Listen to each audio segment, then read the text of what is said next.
मृत्यु लोक में रहकर मनुष्य पाप कर्म भी करता है और पुण्य कर्म भी करता है। जैसी उसकी स्थितियाँ होती हैं वो ऐसा कार्य करता है। लेकिन पाप और पुण्य में एक बहुत बड़ा फ़र्क ये है कि पाप कर्म तो जो मनुष्य करता है उसका दंड उसको ज़रूर भुगतना पड़ता है, लेकिन जो पुण्य कर्म करता है उसके फलों को वो अस्वीकार भी कर सकता है और किसी को ट्रांसफ़र भी कर सकता है। श्री कृष्ण जी ने गीता में भी कहा है कि आप जो भी कर्म करते हैं, जिस भी तरह के कर्म करते हैं, उसमें अच्छे कर्मों को आप किसी भी तरीके से वो हमारे पास आ जाते हैं और जो बुरे कर्म होते हैं उनका फल आपको भुगतना ही पड़ेगा। पाप और पुण्य कर्म एक तरीके से हथकड़ी होती हैं। जैसे पाप जो होता है वो लोहे की हथकड़ी है तो पुण्य सोने की हथकड़ी होता है। लोहे की हथकड़ी से छुटकारा पाना तो संभव है, लेकिन जो मोह रूपी सोने की हथकड़ी होती है उससे छुटकारा पाना बहुत मुश्किल होता है। इसलिए जो हम पुण्य करते जाते हैं वो ईश्वर को समर्पित करते हैं। इसलिए जब भी कोई अनुष्ठान करते हैं तो विष्णु भगवान को वो चीज़ें समर्पित की जाती हैं।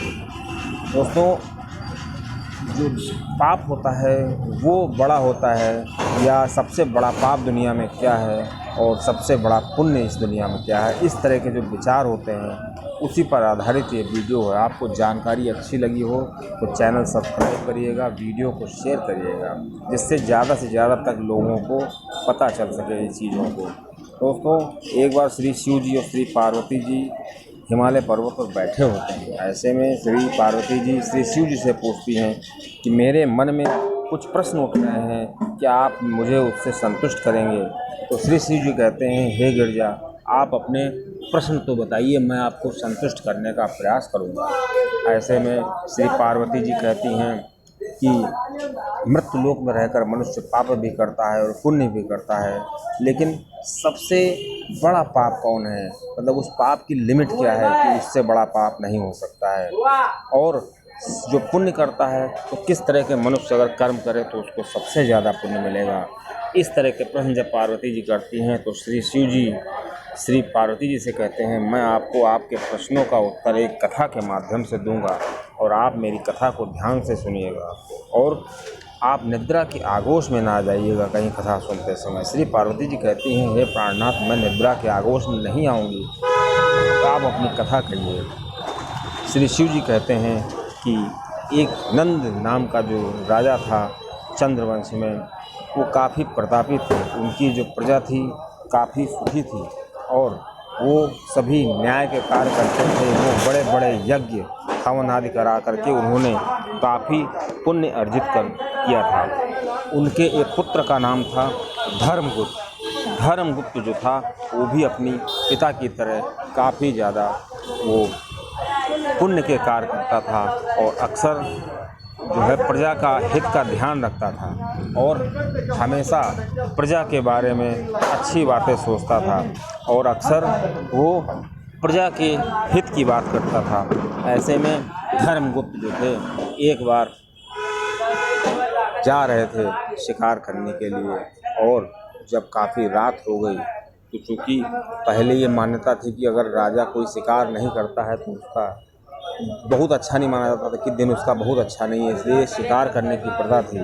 तो राजा शिकार करने के लिए जा रहे थे। जब उनको कोई भी शिकार नहीं मिला तो उन्होंने सोचा कि चलो आज रात यहीं जंगल में ही रुक जाते हैं और राजा जो है एक पेड़ पर चढ़ के बैठ गए कि किससे किसी भी तरह का कोई जंगली जानवर से उनको दिक्कत ना हो।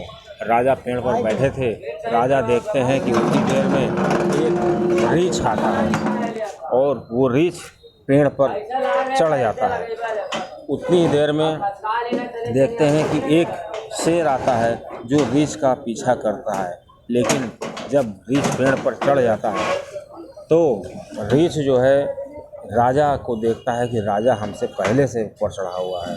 तो रीछ राजा से कहता है कि हम दोनों की दशा एक जैसी है, आप भी पेड़ पर चढ़े हुए हैं, हम भी, और नीचे मौत इंतज़ार कर रही है। और ऐसा करिएगा कि जब तक ये मौत नीचे रहती है तब तक हम आपका ख्याल रखते हैं और आप हमारा ख्याल रखिएगा। तो राजा कहता है, मैं कुछ समझा नहीं।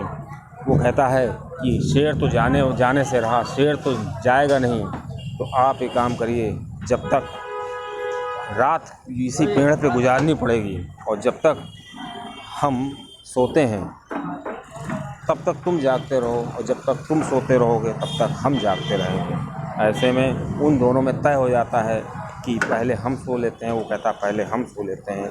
दोनों इस बात पे राज़ी हो जाते हैं और नीचे शेर इंतज़ार कर रहा होता है कि जैसे ये राजा जाएं यहाँ से, जैसे ये लोग नीचे आए तो उसको खाएं।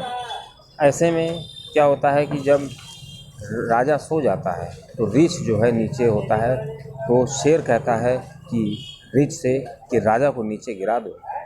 तो रीछ कहता है कि आप जानते हैं धर्म बहुत बड़ी चीज़ होती है और धर्म से जो दंड मिलेगा, क्योंकि राजा जो है हमारा मित्र हो चुका है और इसके साथ मैं विश्वासघात नहीं कर सकता। और इस प्रकार रीछ कहता है कि धर्म में बताया गया है धर्म की जो मार होती है विश्वासघात की बहुत बुरी मार होती है, इसलिए मैं ऐसा नहीं करूँगा। अब जब रीछ सो जाता है उसके बाद राजा की बारी आती है, तो शेर जो है राजा से कहता है कि रीछ को नीचे गिरा दो। अब क्या था, राजा ने एक ही बार में रीछ को धक्का दिया, लेकिन रीछ बहुत हिसाब से बैठा हुआ था, उसने तुरंत डाल पकड़ ली और नीचे गिरने से बच गया। जब उसको लगा कि शेर के कहने पे इसने हमको नीचे गिराया है, तो उसने कहा राजा से कि तुमने विश्वासघात किया है, तुमको ऐसा नहीं करना चाहिए, और मैं जो है एक ध्यान कष्ट जो है मुनि हूँ और भृगवंश से हूँ, और मैं अपनी इच्छा से मैंने रीछ का भेष धारण किया था और इस पेड़ पर चढ़ा हुआ था, और आपने मेरे साथ विश्वासघात किया है। आपको ऐसा नहीं करना चाहिए, क्योंकि जब मनुष्य जो होता है किसी के साथ विश्वासघात करता है तो उसका दिल टूट जाता है, और जब उसका दिल टूटता है तो उसको बहुत कष्ट होते हैं। इसलिए कभी भी किसी के साथ विश्वासघात नहीं करना चाहिए। और अगर कोई व्यक्ति किसी के साथ विश्वासघात करता है तो वो एक तरीके से पृथ्वी पे जो मेरू पर्वत है उससे भी भारी हो जाता है, मतलब पृथ्वी का सबसे ज़्यादा भार हो जाता है और वो बहुत ही भारी माना जाता है, मतलब उसका भार पृथ्वी सह नहीं पाती है। इस प्रकार मनुष्य को कभी भी ऐसे कार्य नहीं करने चाहिए कि जिसमें विश्वासघात हो, क्योंकि विश्वासघात से बड़ा कोई पाप नहीं होता है। इस प्रकार वो जो मुनि था जो रीछ के भेष में था, वो राजा को श्राप दे देता है कि तुम पागल होकर के इस दुनिया में दर दर के लिए भटकोगे और तुम्हारी कोई सुनने वाला नहीं होगा। ऐसे में राजा जो है जब वहाँ से आता है उसके बाद वो सबसे कहता है कि देखो दुनिया में सबसे बड़ा जो पाप होता है वो विश्वासघात होता है। हमने विश्वासघात किया है, हमको उसकी सज़ा मिलेगी और कभी किसी के साथ विश्वासघात नहीं करना चाहिए। इस प्रकार श्री शिव जी श्री पार्वती जी से कहते हैं कि हे गिरजा, आपको इस कथा के माध्यम से आपने पहले प्रश्न का उत्तर मिल गया होगा। श्री पार्वती जी कहती हैं, हाँ प्राणनाथ, मैं पूरी तरह समझ गई कि दुनिया में सबसे बड़ा जो विश्वासघात होता है वही सबसे बड़ा पाप होता है। मनुष्य को इसको करने से बचना चाहिए। अब श्री शिव जी श्री पार्वती जी से कहते हैं कि आपका जो दूसरा प्रश्न था कि जो मनुष्य होता है वो जो पुण्य करता है तो उसका जो सबसे दुनिया का जो सबसे बड़ा पुण्य है, मतलब वो ऐसा कौन सा कार्य करे कि वो सबसे बड़े पुण्य के अंतर्गत आ जाए। इस प्रकार श्री शिव जी श्री पार्वती जी कहते हैं, मैं इसको आपको इस कहानी के माध्यम से समझाने का प्रयास करूँगा और आप मेरी बात को बहुत ध्यान से सुनिएगा। अब श्री शिव जी श्री पार्वती जी से कथा कहना शुरू करते हैं। कहते हैं कि एक व्यक्ति था और उसके मन में जब अधेड़ उम्र आई तो उसके मन में आया कि हम संन्यास ले लेते हैं, और वो सन्यासी बन करके जंगल में चला गया और अपने गुरु जी के पास रहने लगा। लगातार उसने 30 वर्ष तक तपस्या की। अब वो जब तपस्या कर लिया तो उसने अपना जो उसको लगने लगा कि उसने काफ़ी पुण्य अर्जित कर लिया है, और इस तपस्या के दौरान वो भिक्षा मांग के लाता था और अपने गुरु के लिए और अपने लिए भोजन बनाता था, और दोनों भोजन को प्राप्त करते थे और आराम से रहते थे। जब वो सन्यासी जो था वृद्ध हो गया, तो उसको लगने लगा कि अब मेरी मृत्यु हो जाएगी, क्योंकि वो काफ़ी आसक्त हो गया था, काफ़ी जो है वो कमज़ोर पड़ने लगा था। तब उसको एक लगने लगा कि उसकी एक इच्छा है, उसके विचारों में एक औरत आ रही है, एक स्त्री आ रही है जो उससे कुछ कहना चाहती है। तो जब उसके विचार ऐसे आए, वो स्त्री कुछ कहना चाहती थी, तो उसको लगा कि गुरुजी कहते हैं कि स्त्रियां अक्सर मनुष्य को विचलित कर देती हैं। लेकिन फिर भी जब वो स्त्री फिर से आई, तो उसने सोचा कि ज़रूर ये स्त्री कुछ कहना चाहती है हमसे। तो उसने उस स्त्री से अब पूछा जो उसके विचारों में आई थी कि आप मुझसे क्या कहना चाहती हैं। तो उस स्त्री ने कहा कि आप हमको अपने एक दिन का पुण्य दे दीजिए और हमारे एक दिन का पाप ले लीजिए। ऐसे में वो जो सन्यासी होता है उसको अपने गुरु की बात याद आ गई कि पुण्य जो होते हैं वो बांटने की चीज़ नहीं होती है, पुण्य अपने लिए किए जाते हैं। अगर वो एक दिन का पाप लेगा तो हो सकता है उसका काफ़ी पुण्य नष्ट हो जाए। और वो स्त्री चली गई बिना कुछ लिए हुए। थोड़े दिन बाद वो स्त्री फिर आई और फिर उसने अपने गुरु से उस व्यक्ति से कहा, उसके विचारों में उससे कहा कि आप मुझे अपने एक दिन का पुण्य दे दीजिए और मेरा एक दिन का पाप ले लीजिए, क्योंकि उस स्त्री को लगता था कि इस सन्यासी के पास बहुत ज़्यादा पुण्य है। अब दोबारा आने पर जब दोबारा स्त्री आई, तब वो सन्यासी जो था काफ़ी विचलित हो गया और अपने गुरुजी से सलाह मांगी और गुरुजी के पास गया। गुरु से कहने लगा कि ऐसी ऐसी बात है। गुरुजी ने कहा, कदापि तुम अपना पुण्य उसको मत देना, और ये स्त्रियाँ तो ऐसे ही तुमको विचलित करेंगी, कभी भी अपना पुण्य किसी को नहीं देना चाहिए। और इस प्रकार उसने अपने गुरु की बात मानी। और अब थोड़े दिन बाद वो स्त्री फिर आई, उसने कहा, उसके विचारों में आई, उसने कहा कि आप मुझे अपने एक दिन का पुण्य दे दीजिए और मेरे एक दिन का पाप ले लीजिए। अब वो स्त्री ने साथ में और भी कुछ कहा कि तुम कितने ज़्यादा छोटे स्तर के हो सन्यासी, कि तुम अपने गुरु की बातों में आ जाते हो और अपने धर्म को भूल गए हो। तुम्हारा धर्म ये कहता है कि तुम ज़रूरतमंद की मदद करो। मैं इतनी बार तुम्हारे पास आ चुकी हूँ, इसका मतलब मुझे तुम्हारी ज़रूरत है, और तुम जो है मेरी एक बात नहीं सुनते हो। कैसे सन्यासी हो तुम? तुम्हें जो है अपने धर्म की बात, अपने ज़मीर की बात सुननी चाहिए। तुम तो बस अपने गुरुजी के ही तटस्थ होकर उसकी गुरुजी की बातें सुनते हो।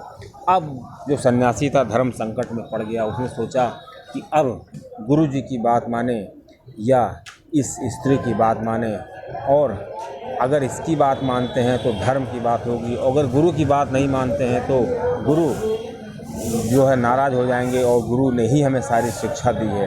अब वो बहुत धर्म संकट में आ गए, और वो इस धर्म संकट में रहते हैं। उतनी देर में थोड़ा आगे बढ़ते हैं तो वहाँ से एक आकाशवाणी होती है, और उस आकाशवाणी में उससे कहा कि तुम क्यों इतना चिंतित हो।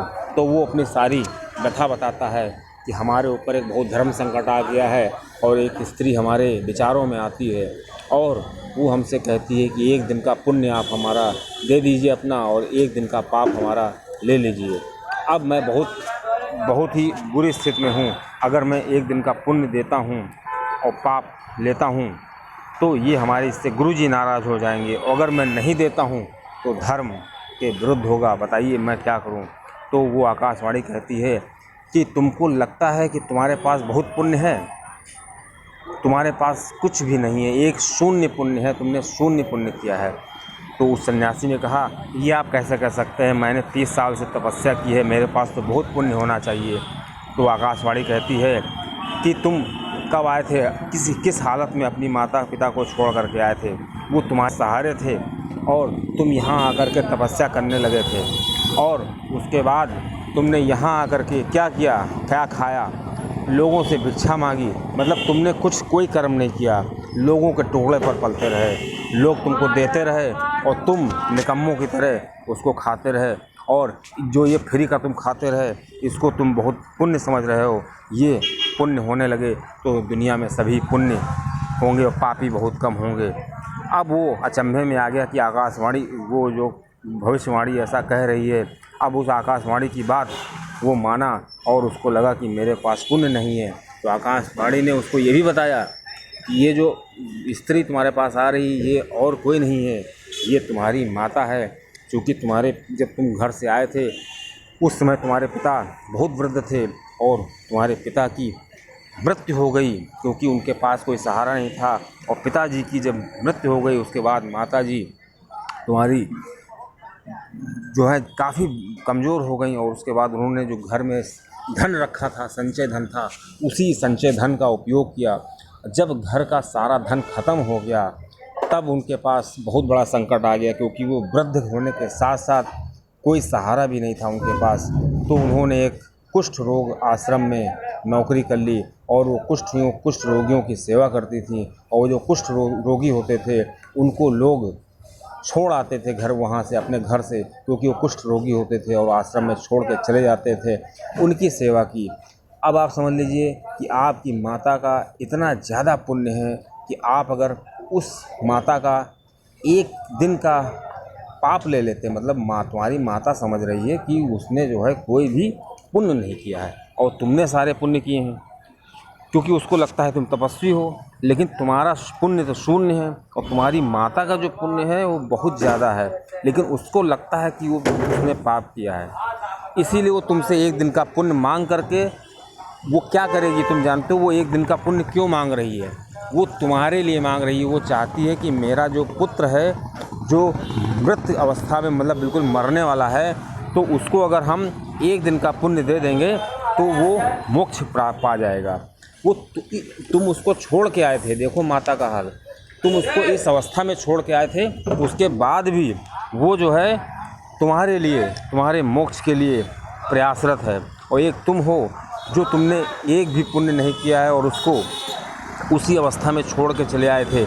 और जब उसने कुछ रोगियों का इलाज किया, काफ़ी पुण्य अर्जित किया, उसके बाद वो तुम्हारे हित के लिए तुमसे एक दिन का पुण्य मांग रही है, और वो तुम्हारे लिए ही है। अगर तुम उसके एक दिन का पाप ले लो तो एक तरीके से तुमको इतना पुण्य मिल जाएगा कि तुम उसके एक दिन के ही, अब तुम्हारी माता जो है उसका जो एक दिन का पुण्य है, तुमको उससे मोक्ष मिल जाएगा। अब वो जो सन्यासी था वो काफ़ी दंग रह गया, उसको लगा कि मैंने तो आज तक कोई पुण्य किया ही नहीं है, और अगर मैं अपनी माता को इस अवस्था में छोड़ आया था, मुझे ऐसा नहीं करना चाहिए। उसको बहुत ग्लानि हुई, और इस प्रकार उसको एहसास हो गया कि दुनिया का सबसे बड़ा पुण्य क्या है, माता पिता और वृद्ध की सेवा करना। इस प्रकार श्री शिव जी श्री पार्वती जी से कहते हैं कि हे गिरजा, आप कुछ समझी कि दुनिया का सबसे बड़ा पुण्य क्या है? दुनिया में सबसे बड़ा पुण्य है किसी वृद्ध की, अपने वृद्ध माता पिता की सेवा करना।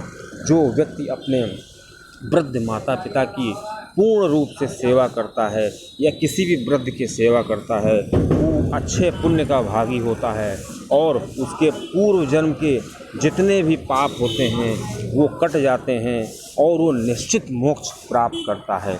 इस प्रकार श्री शिव जी ने श्री पार्वती जी से कहा कि आपका जो दूसरा प्रश्न था कि मनुष्य के जो कर्म करता है उनमें सबसे बड़ा पुण्य क्या है, तो इसका उत्तर यही है कि जो वृद्ध की सेवा,